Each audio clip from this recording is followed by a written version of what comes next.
about fiber. Yep. Fiber is necessary to feed the gut bacteria.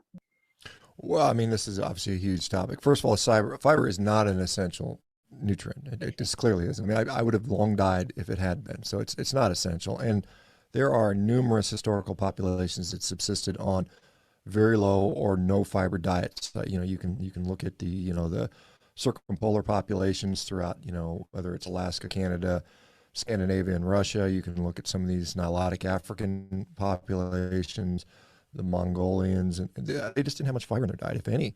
And they did not have nutrient deficiencies. They didn't die. There are people that don't even have a colon, right? They've had their colon excised and they live long, healthy, normal lifespans. They don't necessarily die early in many cases.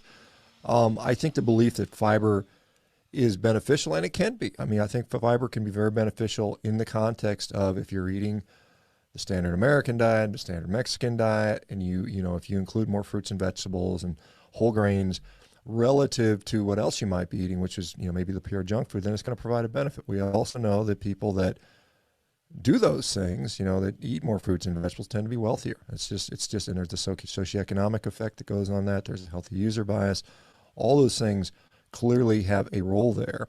I think, when we talk about the mechanisms by which fiber may be beneficial, it can mitigate a blood sugar spike, right? So if you eat an apple or you drink apple juice, same amount of calories, the apple juice is going to shoot your blood glucose very high, where the apple you're going to get a more sort of a slower effect, and so that can be beneficial. But when you're eating a meat-based diet, again, you don't really have those big, huge blood sugar excursions. So does it even matter in that situation? The other thought is that fiber is going to provide satiety and therefore contribute to weight loss, and it can. If you fill your stomach up with lots of leaves and stuff, maybe you feel full, maybe you feel bloated and uncomfortable, but it produces a satiety effect. Now, I would argue in many cases, a meat-based diet provides that same level of satiety, and sometimes better for some people, not everybody, but for some. And so they just don't get hungry between meals. You can go 6 hours, 10 hours, 12 hours, 14, 16, 18, sometimes 24 hours between meals.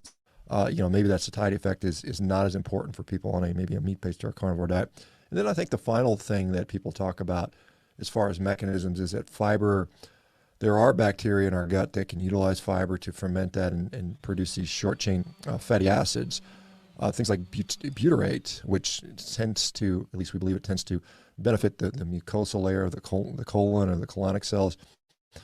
That butyrate can be obtained other ways. You can get it from having ketones in our body. So ketones is the most common ketone body that we see in the blood. The main one is beta-hydroxybutyrate, which sounds very much like butyrate. And the only difference is a simple hydroxyl molecule, an OH molecule, oxygen, hydrogen.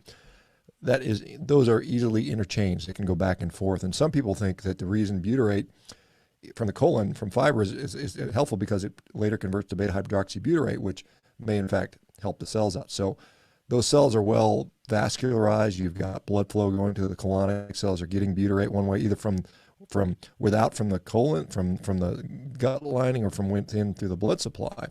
Also, we know that other short chain fatty acids, protein can turn into propionate, acetate, methylbutyrate, all these types of things. So I think the benefits are, again, relative. Again, if you are on a standard high carb, maybe junk food diet, and probably eating more fiber in your diet, is going to show a benefit. Most of the comparison studies, the epidemiologic studies, again, are almost always, what is your comparator group? Well, the low fiber group almost always has a poor quality diet. They've done polyp prevention trials where they added fiber supplements. It made no difference whatsoever in colonic polyps.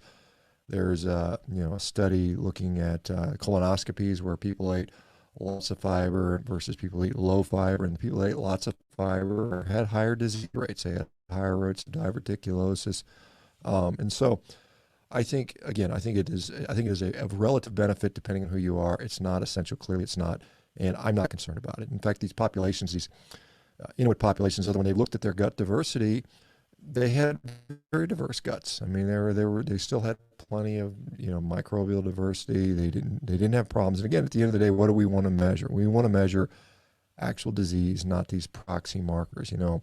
I think the concern around the microbiome, yes, it has an impact. Yes, it's important.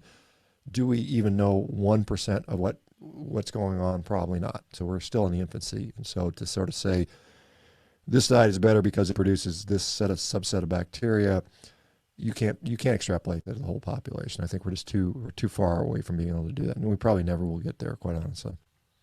And talking of some of those meat-eating indigenous populations, they're not suffering constipation either. They're not suffering from diabetes or cancer either.